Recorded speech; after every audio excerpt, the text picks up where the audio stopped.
All right, we got the Snark SN5X clip-on tuner.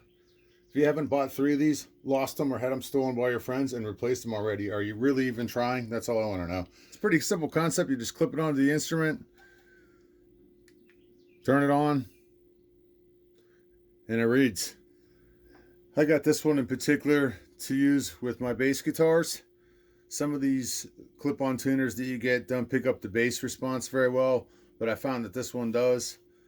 And I'll just give you a little show here. There's my E. If it's having trouble picking up the lower end, like the E, you can always hit the 12th fret harmony, and that helps sometimes pick it up. There's the A, there's the D, there's the G.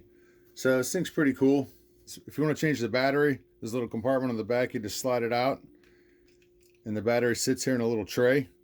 Just make sure you remember which way you put it in. If not, you'll figure it out. This runs on CR2032 batteries. I got this 20 pack. It comes in 5 packages of 20 on Amazon for relatively cheap, or June Power, or whatever this is. And it's cheap enough to where I can just throw a 5 pack in my gig bag and not have to worry about it. So I always have them with me. But yeah, you just take the old battery out. Pretty simple. Set the new one back in the tray. Slide it in. Clicks in. Hit the button and you're good to go.